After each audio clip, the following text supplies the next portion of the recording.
Welcome back to Mark, a sports conversation with a difference. And a difference because I'm here with two guys that are talking about places to which they've been and talking about things they've actually seen and done, okay? So it's going to be an all-around conversation with two guys who have actually gone all around the world. My name is Pali Rose, here in the center. I'm going to ensure these two gentlemen do not get lost, in the maze of their memories and experiences and, focus. So, good morning, Mark and Mark. Good morning. Good morning, pal. All right, so on our menu today, it's actually fully packed, but we'll be unpacking it bit by bit. The first thing on our menu is the home special. We'll be talking Uganda Cranes and the Vipers Sports Club. And second on our menu, we have the big abroad. I will be talking the Ballon d'Or. And then we have the European football. I think we'll be talking United, okay? And then Newcastle versus Arsenal. And then more will come in the predictions, okay? And then maybe later on, we'll be coming back to the home special. We'll be having Mark Namanya on the golf sport. Back home, we'll be having golf with Mark Namanya. Sure. And then the Masaza Cup final with Mark Sully. Okay, and then we have our 7 specials when it comes to the predictions. We'll have Man U versus Chelsea, Newcastle versus Arsenal. We have Liverpool versus Brighton.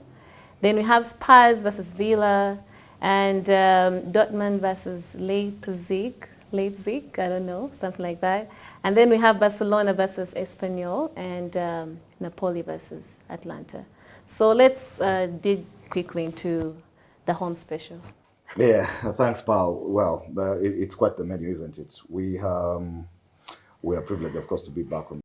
We intend to make this as special as you've promised. It's Yes. when you say a conversation is a difference, it's you quite throw the gauntlet. So, but we're up to the challenge. We'll be discussing this. Let's start with the Cranes, like you suggested. They're up against South Africa, the Uganda Cranes. That's on the 15th, and qualification for AFCON 2025 is at stake. That tournament is going to be held in Morocco. It's very important, of course, for Uganda to be there because we are hosting the 2027 edition. It will be a bit of an embarrassment if you're not at a tournament, the previous one, and then you're hosting the next. But not just an embarrassment, it will mean it's difficult for you to actually prepare yourself because you're not gauging yourself against the best at that kind of stage. We'll probably be there. But we're not yet. We need to get the work properly done. And so there's 2 games against South Africa at home and another way to Congo in Brazzaville, from which we have to get at least 1 point to guarantee that. We could still qualify without winning any one of those or even getting any more points. But the mathematics suggests that we've got to make sure because, and the reason I say that, the reason I insist is that I have a lot of history of terrible things happening to Uganda Cranes campaigns, qualification campaigns, which I can go back into. And I've told a few stories about this before. 1991 comes to mind for me. We were trying to qualify for Senegal, 92. And it's quite a number of people who were not born then, especially, I think most of the Cranes were not actually, the current Uganda Cranes players. But we had a team that was several times better than this one in terms of experience around the continent, but also in terms of technical ability. They were just better footballers, and that's no disrespect to these ones. But because of the politics of the times, we had a situation in which the Uganda players SC Villa players pulled out of the Uganda Cranes team because they had so many games in hand in the league. They came to try and catch up on the fixtures, and also they had a packed schedule in which they were sent to the east, and they felt that referees were up against them because they wanted KCC to win the league, because there were 1 or 2 powerful KCC fans who were also part of the FUFA hierarchy at the time. And actually what happened is that KCC eventually won that league without that league being completed. 3/4 way through it, they gave the league to KCC. So Villa players, including some of the biggest names ever in Ugandan football, Majid Mosisi, Paul Hasule and others, pulled out of the Uganda Cranes. We had 2 games to play in which we needed 1 point against Congo and Tanzania. We didn't get one. after we'd beaten up everybody, including that very Congo. It used to be called Zaire then. We'd beaten him in Nachivan, one of the most memorable internationals we've ever played. And then we had also beaten Tanzania, but we couldn't get even the 1 point. Never mind that the team that was left was still good. The politics that hung in the air just didn't allow for them to do that. But then there are more recent stories, actually, of us being on the verge of qualification and failing too. There's so many times we've had to draw calculators. There was a time when we played a game and then Zambia had to play in South Africa much later than us, instead of having a same time kickoff. And Zambia went and won in South Africa in scoreline, which was a bit dodgy, if you like, under the circumstances. But also, there's a time we had to just do something against Kenya at Nambole here, and they were literally out of it and had nothing to play for. And we couldn't put one goal past them with a team, again, which I'd like to think is more stronger than the one we have currently. And so there's a whole host of reasons as to why I'd be a bit cautious about declaring that we're qualified. But I know Mark has a different view. For me, work has to be done. I strongly object, Mark. And first and foremost, the team we have today is actually more experienced than the team that Uganda had in 1991. The 91 team may have had arguably better players, but it's a more experienced team. Not arguably. There's no argument about who was better. Those guys. The current Cranes team no comparison. has got players who are playing all over the world. You have guys who are playing in Europe, in Scotland. You have guys who are playing in the lower division in England. You have guys playing in South Africa. You have guys playing in Macedonia, in Czech Republic, and all over the place. So you can't tell me that the experience of the guys who are playing in 1991, of all the players who are best in the Uganda Premier League, the ones I meant of continental football, because the Villa guys were playing. They reached the Africa Champions League final that year. But you have Bevis Mugabe who's playing regular football. You know, these guys were in playing England, in Africa, in the Champions League. You have guys who are playing in South Africa, the Ismail Watengas of this world. You have guys, the Boboses, who are playing all over Europe. So I think you're talking about guys who couldn't qualify for the last AFCON because without any politics coming in play as experience. The scenarios have changed because then Uganda was taking only one team to AFCON. Now they're taking two. I think we've already qualified for Morocco, and here's why. They're taking two teams in that group. You have a group which has South Africa, Uganda Cranes, you have South Sudan, and Congo Brazzaville.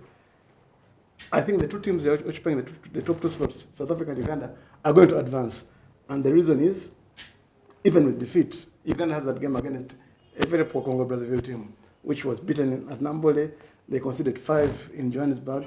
They've been a punching bag in the group, and I think this Cranes team can actually go to Brazzaville and pick the points if they so wished. Obviously, this is not the message Paul Put will be sending out to the charges, but I hope not. I hope not. I hope he's not listening to you. When I take my seat at Nambole, yes, I'll be rest assured that I've just come to watch a game in which Uganda will just be walking through the motions, because we're going to be in Morocco regardless. Wow. All right.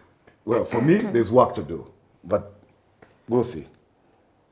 Okay, and the one thing we agree on is that we want the Cranes to be there. Oh, definitely. Yeah, that's for all of us. How we approach the rest of the campaign is where we disagree. Yes. Yeah, pal. Right. But like you were saying, I don't know if we're going to disagree again, because it looks like it's something Mark and I do.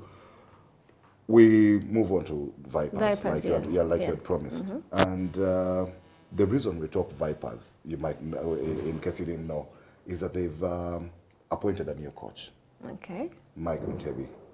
Now, Mike Ntebi is one of the best, most successful Ugandan coaches of recent times, if not the most.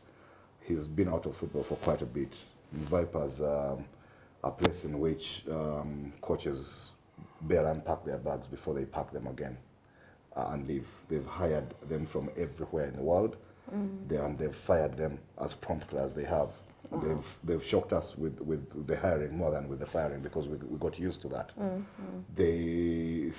Mike Ntebi is a person who, perhaps even publicly, I don't quite remember, but it's somebody who you'd think would not work under those conditions. The kind of principles Mike Ntebi carried around Ugandan football when he was in charge at the peak of his powers with the Cranes and with the KCCA were such that it would be difficult for him to work in an environment in which there's no job security, for starters, but also there's all this purported interference from the powers that be of the club with actually the actual running of the football team. Running the football club wouldn't be a problem, but running of the football team should be the charge of the manager. And Mike Mtebi is one of the first Ugandan coaches actually to assume the manager moniker. Because we never used that. We always had coaches, so it was just basically guys being in charge of training, tactics and lineups and match day. The rest of the running of the club would be up to who then there was the manager, and then a whole host of people in an executive on the team hierarchy. But at KCCA, actually, KCCA made history by making Mike Mtebi a manager. And he's been used to that, to those kinds of powers. And he's walked out of jobs in the past, including KCCS, but in Rwanda and a few other places, where he thought that they did not create the environment in which he could work best. And that environment doesn't quite exist at Vipers. Something has got to change at Vipers for a guy like Mike Mtebi to actually stay. He might be eager to take up the job because he's been out in the cold for quite a bit. He's taken a long sabbatical. I don't know if it was by choice or if it was forced. But so he probably is eager to get back in the dugout and onto the touchline. But Lawrence Mulindo, as much as I like him, and the rest of the guys who are in charge of Vipers, and I do like them very much because they've created a different power center in Ugandan football, and it helped a lot with diffusing the football politics that was surrounding KCC and Express. The vague monotony, yeah. I like them very much. But yes, they have a leadership style that is very easy to arc coaches.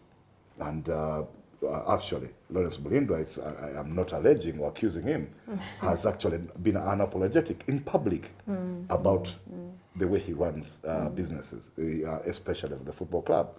And about the interference, he's actually been on record as saying that he can't be having that kind of investment and not having a say in what happens. And the truth of the matter is that more than anybody else in recent times, he has invested money in Ugandan football. That has included building a stadium, but also bankrolling that team to actually break the monotony Mark talks about. Now, Mike Mtebi is not somebody for whom you can pick a lineup, for whom you can suggest substitutions, for whom you can suggest an approach or a playing style or philosophy or anything. For whom you can sign players for. yeah, exactly. The Mike that I know, Yes. unless he has mellowed because of being out for quite a bit. How long has that been? It's been like 3 years since he last coached the guy. His last job was in Rwanda? Rwanda, yeah. So it's been 2-3 years, That's maybe. quite some time. Wasn't around even before COVID. He might have been out for longer. I need to cross-check that. But it's a combination in my case that wouldn't work unless one of them, unless either Mike has mellowed or Lawrence Mulindo and the guys, the powers that be at Vipers are willing to change that little bit. First and foremost, Lawrence Mulindo will never mellow, so you can throw that out of the window. But the thing is, he hasn't been confirmed actually. There's just been speculation of Mike being linked to the job at St. Mary's Extended to coach Vipers. There's been that. So I should be careful what I read in the media. Exactly. Be very careful. It hasn't been confirmed. There's just been speculation, and of course everything starts as a speculation. Speculation, yes. I think actually the current Vipers needs a coach like Mike Mtebi because there's been such a huge turnover of coaches at Vipers that it's undoing the huge investment that Lawrence Mulindo has put in there. Both in terms of the infrastructure, I mean the stadium, and then the players, because Vipers actually have everything they need. They've got a feeder club, which is a school. They've got an owner who is very passionate and is going to attract all the best players. They've got sponsorships and they've got money. I think Vipers has got one of the biggest payrolls of the Ugandan clubs, alongside I think KCC, most likely, and Bull actually, but Vipers have reached a point where they need someone who's going to put them in order, who's going to tell them that let me be the in charge of the football matters. You've appointed me, you've hired me, judge me on the results. I'll give you a set of requirements. I'll need to be in full control. I want to manage my own technical team, and this is the kind of identity I want to impose on the team, and that is something which has been missing at St. Mary's Extended. They've had all these foreign players, the foreign coaches from Mexico, from Brazil, from Nigeria, from Kenya, name it. But until they get to a point where they understand that they must have a manager who is in absolute control of all matters that are related to football. It's going to continue the managerial merry-go-round. So you think they will understand? I mean, Mike, if he's appointed, Mike would be the ideal manager for Vipers. He would be the ideal person because he's got a strong personality and he understands the game. Yeah. And he's won championships with KCCA. He's been around this game for quite some time. He can be patient. Actually, the best players for Vipers right now was given a chance by Mike to be at KCCA. That is Alan Okello. He scored, I think, he's the top scorer right now. He scored 5 or 6 goals this season, and he's on fire, both for club and country. But when Mike gave him a chance at KCA, it looked like a gamble because he was a kid. He was pencil thin. We knew about his ability, but it was a gamble to throw him at the deep end. And I remember KCA taking him to the away game against Petro Atletico in the CAF Champions League a couple of seasons ago. So Mike has got the balls to make the big decisions, to entrust the kids. And he knows what exactly he wants to do as a club. So it would be the right decision for Vipers to appoint him. I do not know if Lawrence Molindo and Mike Mdebi can work together. Yeah, look, for me, the only way this can work is if Mike actually hits the ground running. Look, they might agree things verbally in the public glare with the cameras like we have now, or even in writing, contractual and everything. But it would mean little if actually he doesn't hit the ground running, and then the results are not coming quickly, and there's talk in the stands as well as in the boardroom. Yeah. Thankfully the boardroom is the worst of the three.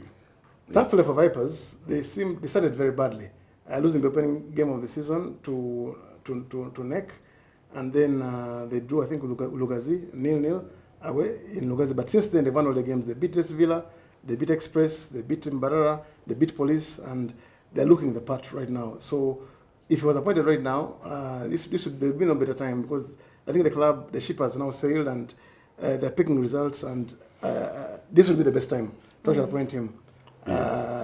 Wait and see if he'll be appointed. You're saying all is well at the moment. Yeah, usually it doesn't last at Vipers. Yeah, it lasts as long as championships are concerned, but not much more than that. Anyway, never mind. We'll see. Again, even with that, we'll watch this space. All right, then now let's go into the big abroad. Yeah, let's talk Ballon d'Or and more about that, please. Well, the Ballon d'Or was awarded last week.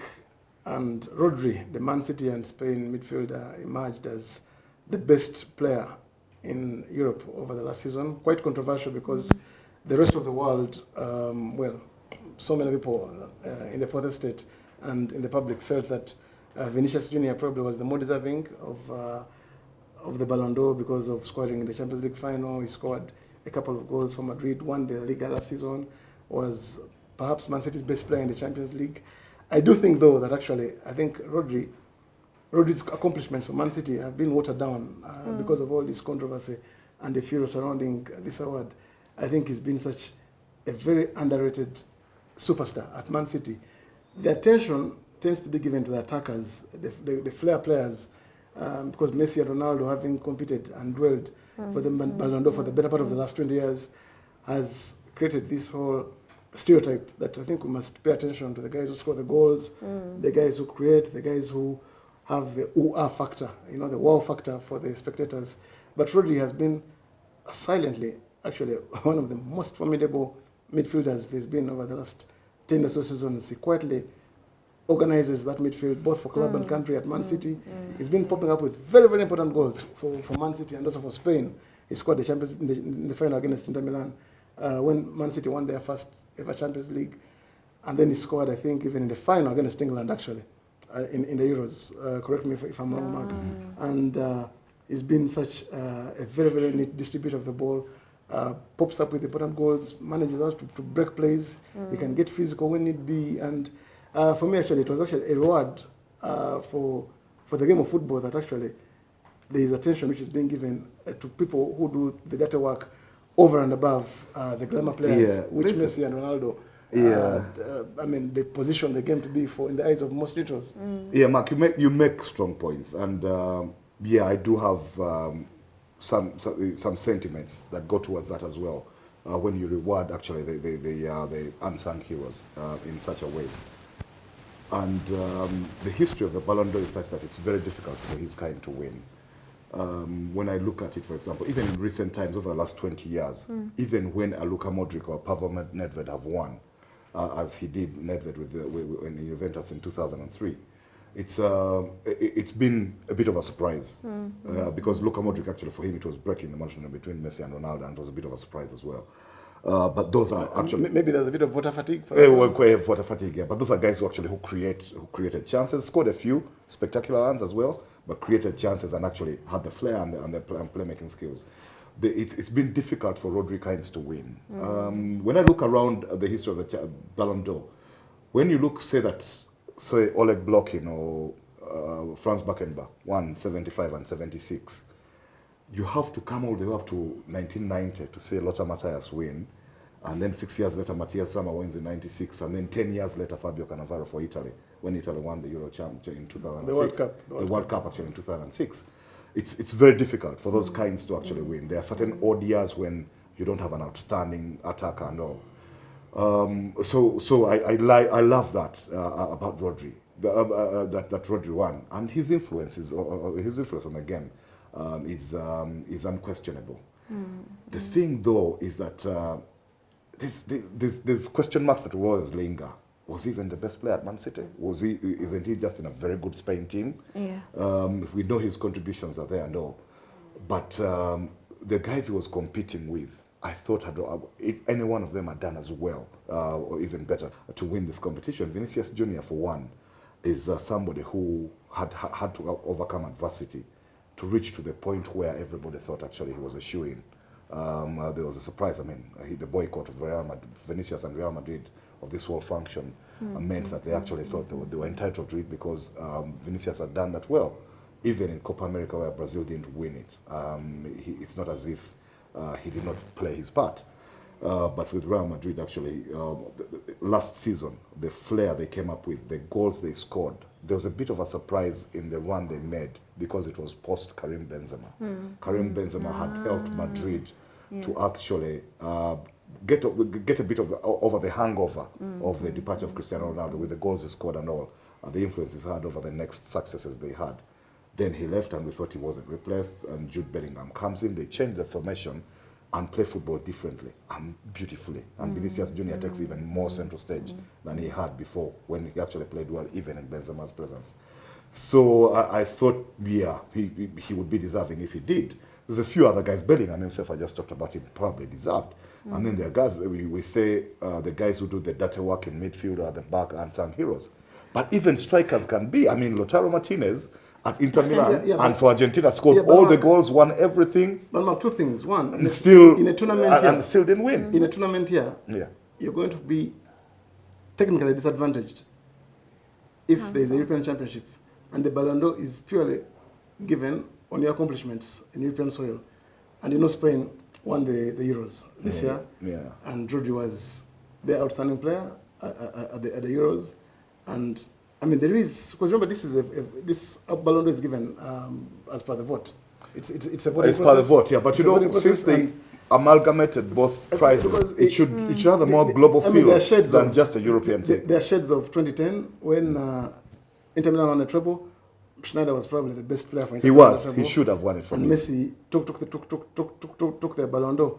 In fairness, competing against Messi or Ronaldo at the peak of their powers is always going to be a very disadvantageous position for any rival. That's how Van Dijk lost out to Messi and Sergio Ramos and a couple of others. But the fact of the matter is that I think Rodri was the deserving winner of the Ballon d'Or because of, for me, what he has accomplished for both club and country. And actually, the reason Vinicius Junior was hamstrung in terms of that vote against Rodri is because he had Bellingham, who had another fantastic year, and Bellingham's votes actually encroached on Rodri because there were teammates who, and I mean, Bellingham also had a case for the Ballon d'Or because it was spectacular. So Rodri had no one who was going to basically hamper his chances in the voting process.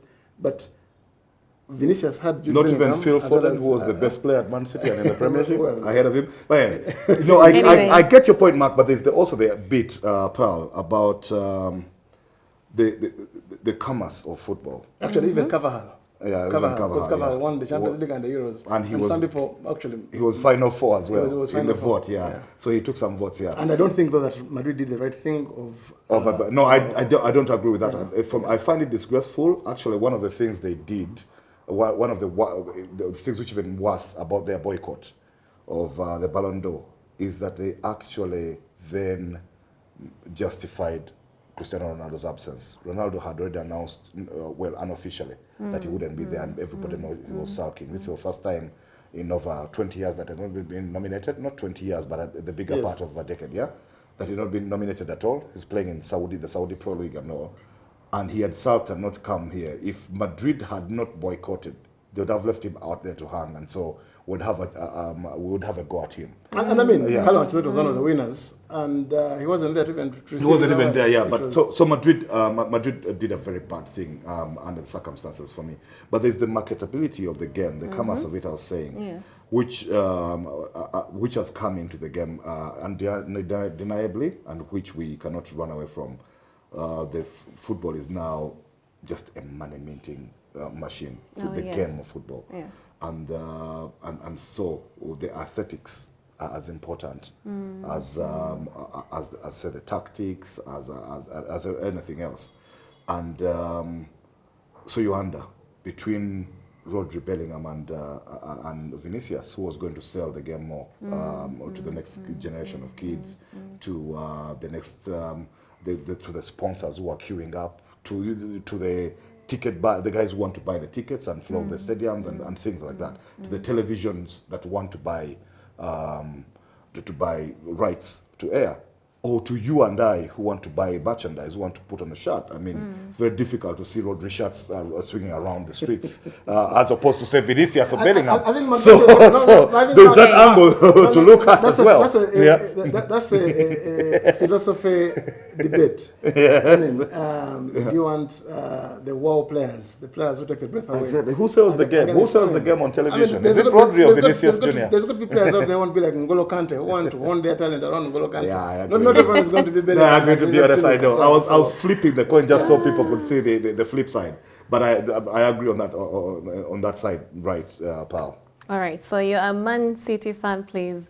Comment section, yeah?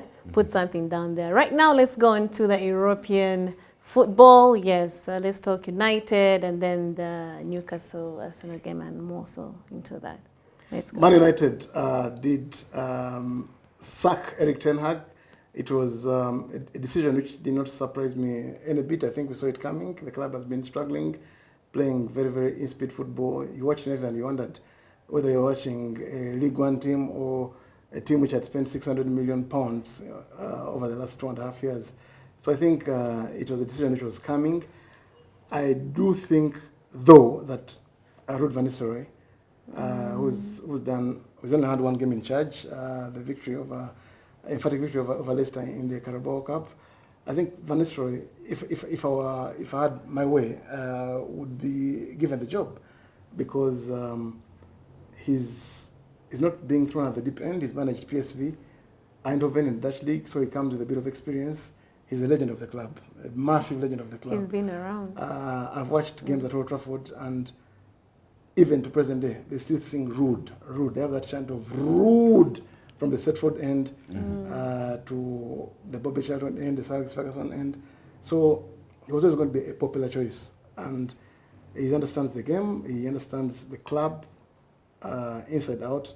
And I'm sure even Alex Ferguson, who was watching the game in the Carabao Cup midweek, would have been very delighted that one of his proteges has been given the chance to take over. So I think for a person like Van Nistelrooy, I mean, you saw how the players played against Leicester. There was a certain freedom, a certain expression, a certain, they've been unshackled, from the chains. And Casemiro looked like the Casemiro of Real Madrid. Bruno was the Bruno who we know him to be. You saw Garnacho playing like Garnacho can play. And there was, it was all of a sudden Man United. I think the challenge I mean, Van Nistelrooy is not going to have any issues being the interim to manage the club up until the end of the season, because he was even brought as an assistant to Erik ten Hag. And with all the mess that has happened around the club, they need someone to steady the ship to come and provide the next manager a softer landing. But in appointing whoever they're going to appoint, be it Amorim or whoever, you're going to them at the deep end. This team has been purely constructed by Erik ten Hag. There are certain players who I think are misfits who are signed by ten Hag for a lot of money. There's no value for them in the market, Mason Mount, Anton and others. And I think it causes some bit of a challenge. Already the Ineos people have made their pronouncement and said there'll be very, very limited spending for the club in January because of having put out so much money in the summer. So I think Van Nistelrooy should have been led to handle the club up until the end of the season, and then the club makes a choice thereafter. Yeah, while I have the sympathies, like Mark, I've been to Old Trafford and joined in the chance for Ruud, because I mean, I just love Ruud. One of Man United's favorite championships for me was the one in 2003, after Arsenal had won the double on 0-2. And that 2003 championship was largely about Ruud van Nistelrooy and the things he did that year. And the goals he scored, and how United dug themselves out of a hole because they were trailing against Arsenal, even up to Christmas and a little beyond. And they had to take over from a team that had won the double the previous year. A team was so good, they would go unbeaten the next one. So for United to interrupt that run, because Arsenal could easily have done 3 on the trot, and United might be history. Under those Ferguson might be history, might have thought maybe it's a time for me to quit then. But it didn't happen largely because of the things Van Nistelrooy did that year. It was a championship delivered by Van Nistelrooy. By Van Nistelrooy. So I've loved him as well under the circumstances. But I have absolutely no problems with Man United appointing Ruben Amorim. Okay. And this is coming from a guy who, unlike Mark, I didn't even want Ten Hag to be sacked in the first place, because I'm not a big fan of the revolving doors at United since Alex Ferguson left, and I've thought that there's a few managers that have been thrown out who should have been given a little longer time. I've had these arguments with Mark off air or somewhere else, but for me it's that I think that history repeats itself a lot in sport, and in football it shows, and that for United, it can't be a coincidence that their most successful managers are the guys who stayed for long and had to fight through lean spells in which they didn't win, but somehow kept those jobs against the odds. Ferguson kept his job against the odds, but even Matt Busby before him, because Matt Busby actually had a whole team perish in an airplane crash in '58, and but he came and was allowed to rebuild a new team, which won the European Championship 10 years later in 1968. United were European champions for the first time in their history. Only the second British club to do it at the time, after Celtic had won the previous year. And the first English team. Yeah, first English team, yeah. So, and then Ferguson, of course, the same thing. I mean, after that spell, after he'd left, after Matt Busby had left, and George Best and Bobby Charlton and Dennis Law, and that lot had left. United dipped in. They even got relegated, by the way, in '74, I think. But they suffered a big lull in which those revolving doors. Managers came and went quickly, and then Ferguson was appointed in '86 after Ron Atkinson. But before that, there had been a few others. Now, Ferguson, of course, between '86 and the time he won his first trophy in 1990, which was in an FA Cup replay against Crystal Palace. That's how it was near the that's how he was. But all those years, United fans were calling for him to be sacked, and somehow, for some reason, I think the hurricane maybe had also had fatigue of the revolving doors. The rest is history, because after that one, it was win-win-win. After he won the FA Cup in '90, it was UEFA Cup in '91, '92.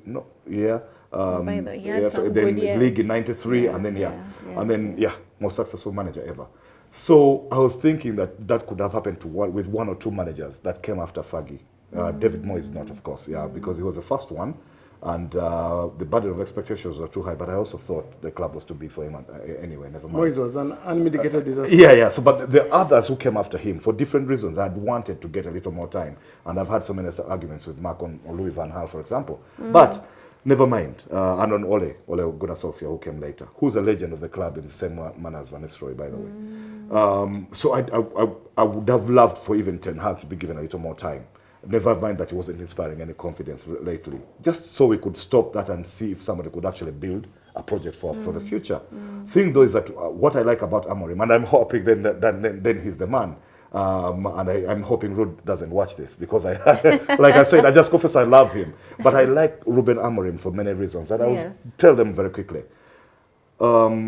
His philosophy, his playing style, what Mark was talking about United doing against Leicester last night is, rather on Wednesday night, is exactly what Ruben Amorim's teams do. They attack, they prioritize attack over anything else. They're organized, they play three at the back, they pack the middle with creative players and all, and he loves to bring in guys who score goals. Right now, one of the hottest strikers in European football is Victor Gyökeres, the number 9 at Sporting Lisbon, where Ruben Amorim is the coach. And there's a few others who I wouldn't mind to be the United team coming along with him, including Morten Hjomland. And I have a very big problem with that. Morten Hjomland, who is central midfield for in the holding midfield position, which United had as a problem until maybe they signed Manu Ugarte. I wouldn't have minded. But the thing is, and also because he's actually coming from Sporting. Sporting is a club that has been a good hunting ground for Man United. This is a club which first gave United Cristiano Ronaldo in 2004. The rest is history. Since then, people like Nani have come in, and Bruno Fernandes, who now is the captain at United. Everything that has come from Sporting has been a success story at United. I don't see why Amorim wouldn't be. And a few other guys who play in the green now. Mark, you're talking, I love that. That's why I said history repeats itself. Yeah, Mark, I love that. You're talking like Amorim is being appointed in April to take up the job on June 1st for the next season. He's appointing a team which has got a couple of misfits from the Dutch league who were brought by Erik ten Hag. Now, I think the season is we're right now in November. There is December up to May. The club is still competing on 4 fronts. You need someone who's going to manage that transition. And Van Nistelrooy was the best person. I still have my misgivings about De Ligt as a United player. I have my very big question marks about Mason Mount, another person who was appointed by Erik ten Hag. I think some of these buys were, I'm sure ten Hag must have been making money on some of these buys, because you signed Mount for 60 million pounds. Lewandowski was signed by Barcelona for less than half of that. You have, Zach Z, you have Anthony. I mean, most of these guys, like especially for the Dutchman, and I won't classify Anthony as also a Dutchman because he came from Ajax.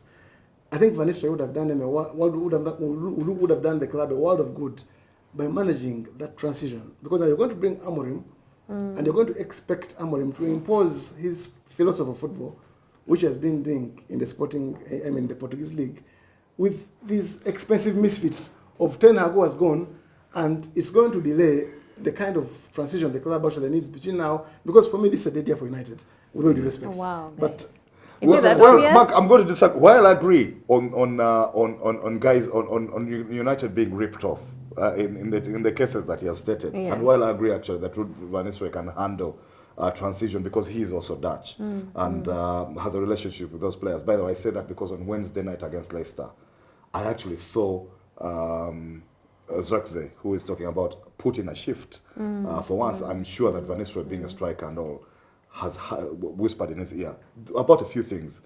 He ran more, he covered more ground. It was killing him. He was at some point I thought he was only asking for a sub, like he had got cramp or pulled a hamstring or something because he was running too much. Sometimes United fans have gone against him because they didn't think he was putting in a shift, and yet Ten Hag was playing him. And so while I agree on that, I also think that these guys are not permanent misfits, the way Mark says it. I don't think these are gone cases as far as football is concerned, because we've seen these guys play well elsewhere before. It might be a question of Ten Hag not having managed them well, or the environment not having suited them. But I just, for some reason, believe Amorim can get more out of Anthony, say, than Ten Hag did under the circumstances. Even Mount, the guy Mark loves to hate. Even Mason Mount. Amorim gets something out of Mount, it should be United. It would be United. Yeah, I told you he loves. That's a guy he loves to hate on. I know that from elsewhere. 60 million pounds. All right, we'll see. Again with that, we'll watch his place down the drain. All right, Newcastle, Arsenal. Well, Newcastle-Arsenal is going to be a very interesting game. I think it's going to be a tough game for Arsenal. I loved what they did against Liverpool. I was very sure they're not going to beat I mean, Liverpool that's- were never going to beat them, and indeed, We're they came in all a stalemate. I think surprised, the yeah. trip to Newcastle is going to be, I mean, this is a very awkward run of fixtures for Arsenal. Newcastle themselves are not doing very well this season either. They've been struggling. They've got a couple of injuries. They don't have Botman, they don't have Lascelles, they don't have Callum Wilson. But I love the fact that their striker, Isak, is scoring the goals. He put Chelsea to the sword. And at St. James Park, behind that passionate crowd, I think Newcastle are made for fixtures of this nature. I think it's going to be. I see Arsenal not winning this game. I don't know if Newcastle will win. I just don't think Arsenal is going to take the 3 points there.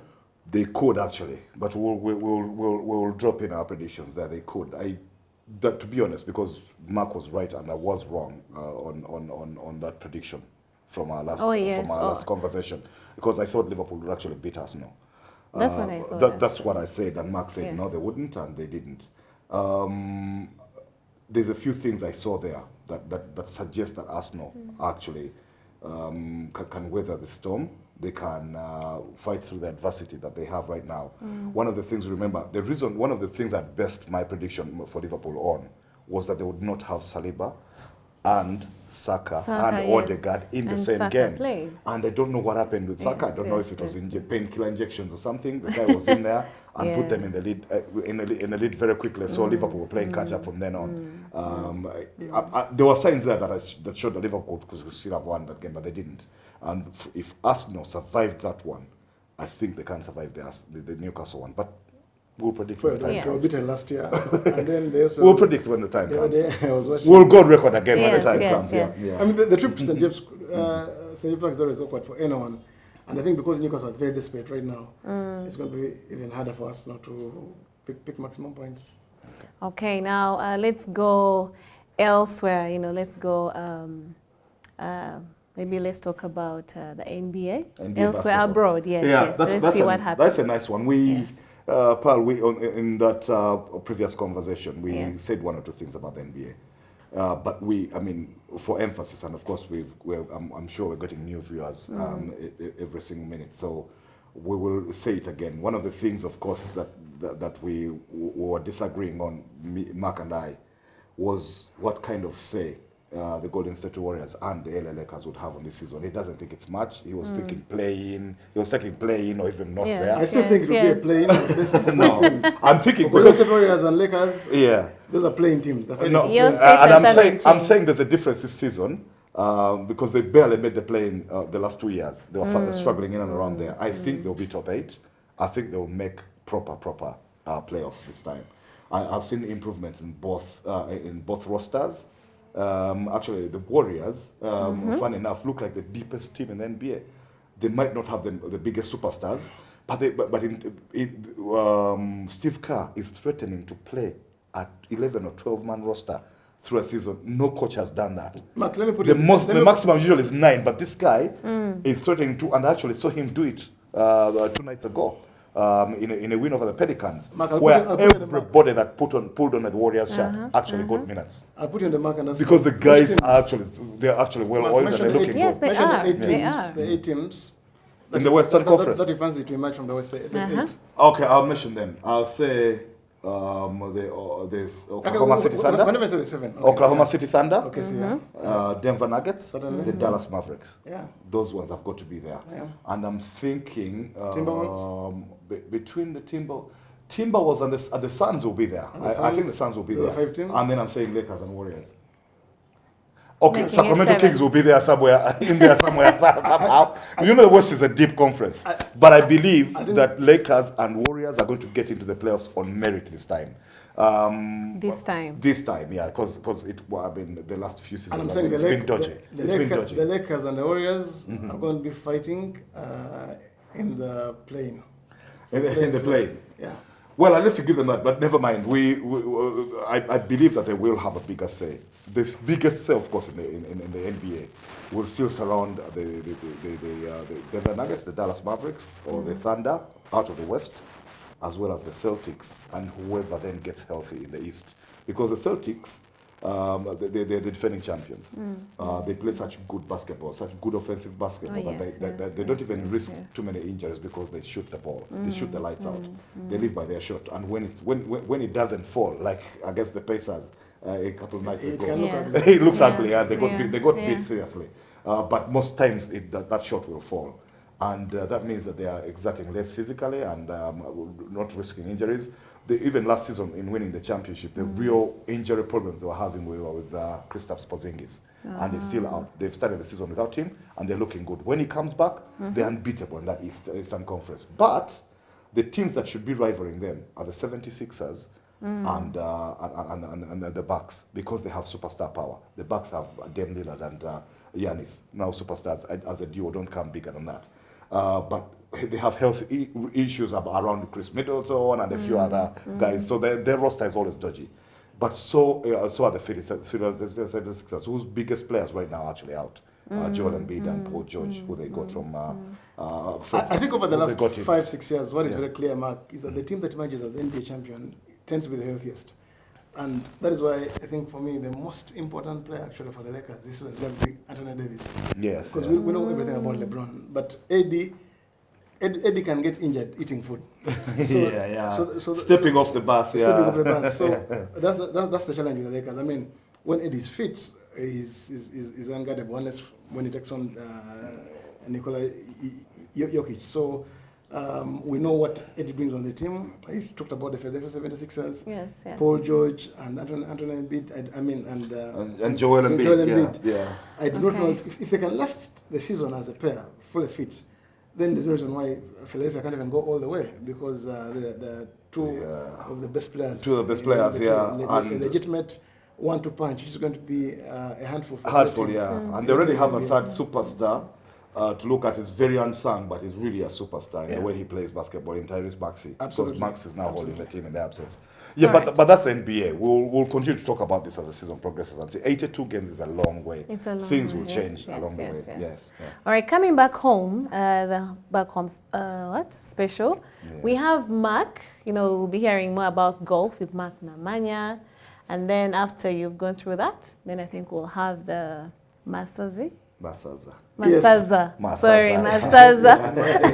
Masaza Cup. Masaza Cup final, with Mark Sully. All right. So what's happening right now at Entebbe as we speak? You have the final of the Entebbe Open, which is sponsored by Stanbic Bank.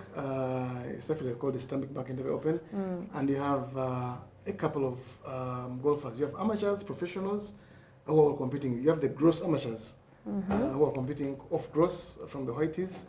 I'm actually going to be playing from here and be dashing to Entebbe to play in the event for the amateurs as well. Okay. But I'm not playing the gross amateurs, I'm playing in the subsidiary. And then you have the professionals who will be competing. You have Dismas Ndiza, you have Philip Kasozi, David Kamlindwa, Rodel Gaita, who are all in contention for the majors. I've been very, very impressed by Philip Kasozi. I think mentally he's matured, he's grown in leaps and bounds. He's playing, his short game has improved. He knows how to manage himself. He knows how to tune his mentor for tournaments of this kind. Because I had a chat with him just before the Uganda Open, where he was also Uganda's best player actually, and won himself 6 million shillings. He finished, I think, joined 6th with Kenya's Mike Kisia, and he said that I know everything about Entebbe Golf Club. I don't have to exert so much energy playing the course time and time again to prepare for the Open. So he said, I just have to work on my swing, prepare myself mentally, do the chip and putt game, and then it's good to go. I'll be good to go. So he's been playing very, very well, and he's in contention there alongside Mzee Wakazi. This person is 56 years of age, born in 68. For me, by some distance, the greatest golfer this region has produced. The guy still has incredible distance of the tee. He has a very, very deadly short game. People talk about Ndiza, and they are awed by his powers of endurance and how straight he hits the ball. But Ndiza has got a very, very lethal short game, and it's going to be quite a duel involving him, Kasozi, Rodel Gaita, and David Kamlindwa. Hopefully the money stays home because there's quite a huge kitty. The pros are playing for 40 million shillings, and well, let's wait and see who's going to come out top. Yeah, well, and let's wait to share from that bounty. If Mark We wins should something, come and pal, don't support you you. think? Yeah, we should come and support you. What do you think? I'm playing for a trophy, but I'm not professional. Oh my god. Okay, so all right. Okay. I'd hoped we'd have something I know, from right? here. But anyway, never mind. Masaza Yes, Cup final, yes, no please. bounty from me either. But I'm as emotionally invested as he is in that golf. Even if I'm not going to play for Budu, He's I emotionally am and physically yeah. invested. I'm not going to play for Budu, but I am a Budu man through and through, and okay, that's my team. And we've had our heartbreaks. We've lost a few Masaza Cup finals. We're up against Chagwe this weekend. There's going to be a crowd like we've never seen, and it's going to be amazing when Masaza Cup final comes into town. Every business in and around within a 10-kilometer radius is going to thrive, because there'll be that many people. Wow. And those people will be consuming services, food and drink, housing, that is in lodge space and everything, transport. Yes. From borders to the biggest buses. Everybody, and we'll probably use the train as well this time. That's how many people there's going to be.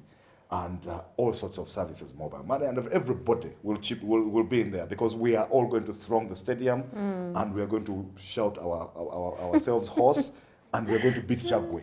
I mean, we have to. I mean, we don't have an option but to beat Chagwe, because if we don't, What does it sound? because if we don't, Masaza I Cup. don't know where I'm going to hide. The Masaza Cup actually draws more crowds than even the Uganda Cranes. Absolutely, It yeah. fills the That's stadium. interesting. Yeah, and That's I'll be interesting. part of that crowd, I guarantee you. You guys, are you feeling the FOMO?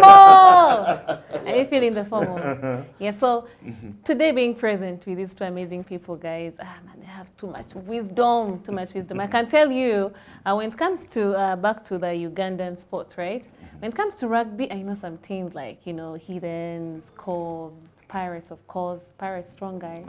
And then when it comes to, I was waiting for that. basketball, We're bracing for guys, it. Yeah. come on. Oh, definitely, yes. You saved the When best it for comes to last. like basketball, Pirates, yeah. there are teams like Nam Blazers. You get to hear of City Oil, oils and all. But now today I got to understand when it comes to now like football, right? Yeah. The Vipers, what? Sports I club. didn't know about Sports that. club. Yeah. So Yeah. for me, each time I'm here, it's such a learning We're going to take you to St. moment for Mary's. me. Of course, we'll take you around the stadium, but we'll take you to St. Mary's. And now the Masaza, what? And then we will allow you to make your choice. Mark and I have this banter of, Yes. I have dictated on my kids on which clubs they support, so for them they're Guys, express. don't They're be that express parent, and United Don't be that Mark parent. hasn't, and the kids are embarrassing him left, right, and center. Yeah. Yeah, so, Ah, but guys. I prefer Let on them mine. choose, I let don't them think it's a choose. good thing, but you, being a grown-up, we'll take you around and then you'll take your choice. But I wouldn't mind if it's express. Not biased. I don't care. I don't mind if it's if you pick express. But she looks But- at Sevilla. She looks at Sevilla. She looks at Sevilla. Oh my God. We'll leave it, pal. Yeah, you'll Anyway. make your choice. Anyways, hopefully that you guys are still tuned in. Now we are going to go to give you our 7 specials, yeah? We are getting into now the predictions part of it. Let's dive into it, Mark. Well, we have 7 predictions, and that's Man United, Chelsea. You have Newcastle, Arsenal. Then you have Spurs, Aston Villa. Massive game, that one. Dortmund, RB Leipzig in the German Bundesliga. And then you have Barcelona, Espanyol, the Catalan derby. And then Napoli, Atlanta. Mark. Now, Man United, Chelsea, very quickly.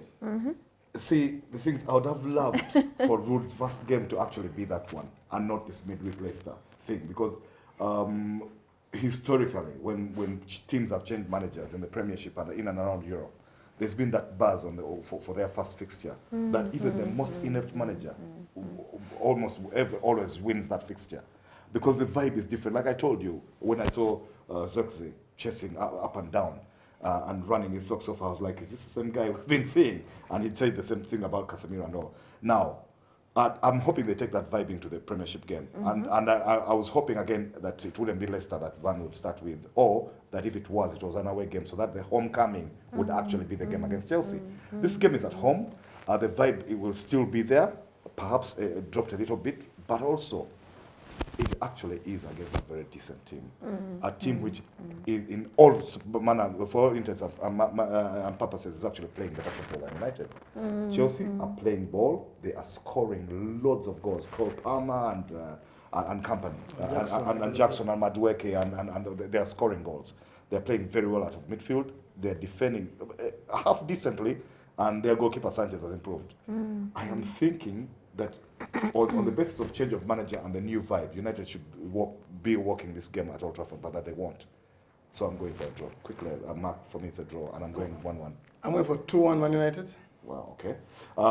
Newcastle, Arsenal, I'm going for their away win. Against all odds, I'm going for Arsenal actually winning this one 2-1. That's going to be a 1-1 draw at St. James Park. Liverpool, Brighton, McAllister against his former team.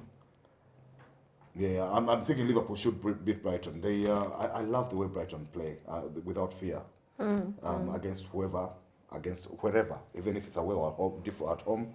Same style, they will attack, they will play high line, they will press high, they will pass the ball beautifully, and they look to score goals. So they're in control of the firepower that Liverpool have, and when those guys sing, you'll never walk on at Anfield.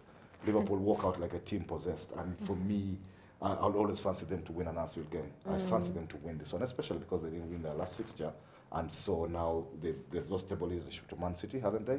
I think they should try and regain it. So Liverpool, I'm going for. Actually, I fancy them to put 3 past Brighton, but they won't keep a clean sheet. I think the challenge for Liverpool is that they're playing the same team they played in midweek, and it's very difficult in football, Mark, to beat the same team twice. Yeah. And especially when you're playing a team like Brighton, a very, very decent team. I'm going for a stalemate in this one. Brighton created so many chances. I think they probably deserve to get something out of the Carabao Cup game. They're scoring goals, and then Welbeck looks reborn. I'm going for a 2-2 draw at Anfield. Spurs, Aston Villa. Now that's a tough one. It's really tough because Spurs, again, I like the way they attack. They're playing really well. I've been impressed by the way they're attacking, the chances that they're creating between Brennan Johnson and Dejan Kulusevski and Son and the new guy, Dominic Solanke.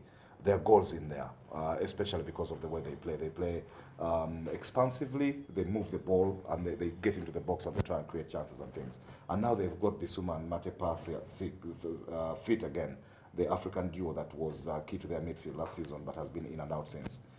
So they're looking well and all. But Villa, competitive as they come.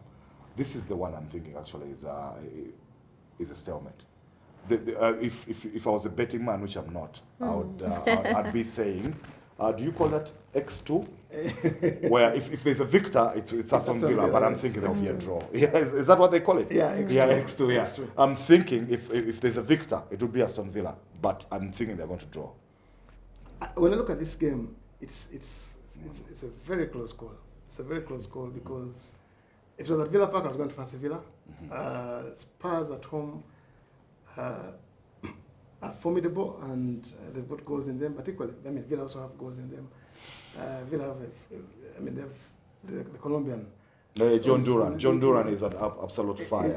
He's been on best sub in the Premiership at the moment. Absolutely. All across Europe, actually. Yeah. They've got Oli Watkins. We know what Leon Bailey can do. Ross Barkley is looking reborn in that team. It's incredible. Yeah, playing alongside John McGinn. They actually. I fancy the way he sets up Unai Emery. Unlike Mark, if I was a betting person, I'd go 1x. 1x, yeah. I want to lean towards the stalemate. Okay. I'm going for a 1-1 draw. Okay. Yeah. Then, Paul, we have Dortmund Leipzig. The reason we picked this game is that it's the biggest in Germany this weekend. Okay. Yeah. Okay.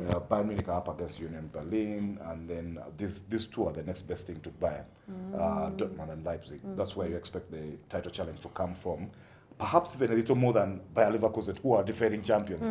I don't know. I mean, Leverkusen, I've been surprised. They really shocked us, Xabi Alonso and these guys, in winning the Bundesliga last season. It's a feat I don't think they can repeat. No, they can't. Yeah, but Dortmund and Leipzig, and they're playing well in the Champions League, both teams, if you've watched those Champions League games. This is a toughie, a big toughie. I am going for the Dortmund are very difficult to beat at home, again, because they create the kind of atmosphere Liverpool create at Anfield. And by the way, they also sing "You'll Never Walk Alone" in Germany. they're crazy. That's the biggest average attendance, actually, of league football anywhere in Europe, is at Borussia Dortmund. Even more than Man United. 84,000 at the Westfalen Stadium. Yeah. And they feel it every single time. So while the Bernabeu and the Nou Camp in Spain, Barcelona and Madrid have bigger stadiums, they don't have the average attendance of Dortmund. Man United is the one which comes closest, actually, in the whole of Europe. Okay, now And they are loud. They are loud. I think so I'm going for the draw only because Leipzig are very well coached, equally. very well scouted. I think if President Museveni was a fan of soccer, Yeah. he would be a fan of Dortmund because they paint the Westphalian Stadium yellow. Yellow. Oh, yes. And The entire row, When it if comes you to like, is colours painted of the- yellow when they yes, play. yes, Yeah. yes, It's yes. it's crazy out there, But- but I'm still going for the draw only because Leipzig are a very well coached, very well scouted team with better players than Dortmund. I think Dortmund playing at home are very, Second. very solid on the counter-attack. I'm going to go for, Dortmund do league goals. They do league goals. I'll go for 2-1 Dortmund. 2-1 Dortmund, okay. Barcelona Espanyol is the Catalan derby. These are things you're learning from us. The Catalan derby, Exactly. the derby de Catalonia. These two teams are based in the same city, Barcelona, which is the capital of the region called Catalonia in Spain. Okay, The I'm one in which class. Mark was talking about in the previous conversation, as wanting to secede at some time, wanting to basically to move and make a breakaway. Yes. But and this is a very passionate derby, and Espanyol can come up with a shocker, but they won't. Barcelona are in such great form. They're exuberant. They are brimming with youth. They're brimming with creativity and style and goals at the moment. I don't see how whichever combination Mr. Hansi Flick comes up with, how they don't win in the Champions League in midweek. No, actually, even for the Clásico. I mean, Danny Olmo and a few other guys were actually on the bench, while other guys started, Fermin Lopez and these guys still came on, and they were that dominant. Espanyol might actually give them a bloodier nose than the scoreline, the classical scoreline suggests. They won't beat them by as much as they beat Madrid, Really? but they will win. Okay. They will win Barcelona. Yeah. Yes, ma'am. Oddly, I watched Barca taking Real to the cleaners, and I wondered how Osasuna put 3, but Barcelona. Yeah. Maybe that was the time. The beauty of football. Yeah. The beauty of football, and this is a derby, and even when Barca, the dominant Barca side of Messi and Xavi and Iniesta, somehow they tended to struggle to beat Espanyol for some reason, because Espanyol put their all. Yeah. It's the thing about a derby, the derby atmosphere, and Espanyol raising their game to levels they don't do against all the other 19 teams, including Real Madrid. But so simply because Barca was so good against Bayern and Real Madrid, I don't see them getting any better. I think Espanyol will frustrate them to a 1-1 draw. Wow, that's a brave prediction, but those are the ones from which people make money. Predictions that brave. I'm not that brave, so Barcelona for me, yeah. The last one? I don't see Barca playing any better than they did against. They cleaned Bayern, they cleaned Real Madrid. They can't get any better than that. I think Espanyol will give them a bloody nose, And like I said, but they'll still prevail. You remember, no one saw Osasuna beating a team which had the same players.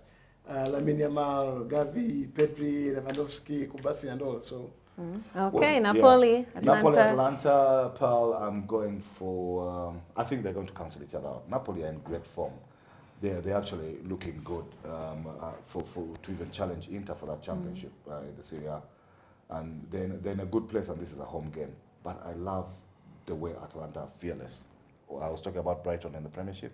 That's how Atlanta play their football. They're the first team actually in the last 5, 6, 10 years to inject proper pace into a very slow Serie A style, because the Serie A as a league is much slower, say, than the English Premiership or the Spanish La Liga, because of the approaches are different and all. But they've begun to change, and now they're barely recognizable from the way they used to play 10, 15, 20 years ago, the Serie A. And I think Atlanta have caused that revolution in part. But now Napoli, Juventus, and Inter play fast football at a faster pace than they used to. And Atalanta are fearless. They don't change their philosophy no matter who they're playing. Gasparini is one of the oldest coaches in the world, but you'd think he's one of the new breed because of the way he plays this football. Yes, Atalanta do attack and they do score goals, and I think they'll get some at Napoli, and I'm seeing a 2-2 draw here. Interesting, Mark, I like what Antonio Conte has done at Napoli, because he is a guy who's already figured out the kind of team he wants to play. He's playing a 3-man midfield which has Billy Gilmore, is playing Scott McTominay and the Cameroonian, Andre Frank Zambo Anguissa. And somehow they've struck a chemistry, a very quick chemistry. And of course, I have my sentiments about Scott McTominay, which Mark knows very, very well. I mean, I wasn't happy with that. United let him go, an academic kid, and I don't care how much money Napoli paid. But I think Napoli, I mean, they were never going to win this title last season, having won it the season before last. The kind of thing which I think the anticlimax you have, every Leverkusen fan is going to expect in the aftermath of them dislodging Bayern from the top. So Napoli had to experience that hangover. I think they're looking very, very good this season. I think I'm seeing Lukaku even looks a bit leaner. I saw him. I didn't think it was possible, but he has dropped a few pounds. Dropped a few pounds. I think Atlanta themselves, I mean, do score goals. I like Lukman Ademola, the Nigerian, who has been knocking them in for them. I think it's going to be a tight game. It's quite tight, very tight, but I'll just give Napoli a 2-1 victory. Okay. There you are, pal. That's well, us, yeah. Yes. All right, guys. Thank you so much for tuning in and watching till the end. However, I would like to have you in this conversation, so feel free to engage in the comment section down below, and also on all our social media platforms. Our hashtag is Mark2Mag. That is Mark with a 2. Okay. And also maybe to let you know that in our next conversations, we are going to look more into the Cranes and then the Uganda Premier League, and also to big and great predictions as well. And I think also to have more of the ancient tales. Yeah, we have a few ancient tales to tell. Yeah. We haven't started, but we're starting. Yeah, we're going to start those. Yeah. Yes. And of course, also with time, definitely we'll be having guests with us right here in studio. So please just keep watching.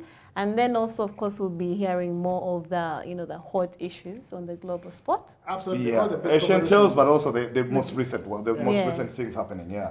And when you talk Uganda Cranes, pal, we actually going to delve into the game against South Africa proper. Because here we just had an overview of have we qualified or not. Yes. But because that game is actually next week, so that show is actually where we're going to be talking Dennis Omedo and Rogers Mato, that kind of thing. Yes. And you'll learn a few things about Uganda. So guys, go right on, find our hashtags on all social media platforms. Just keep following us up. We have great stuff.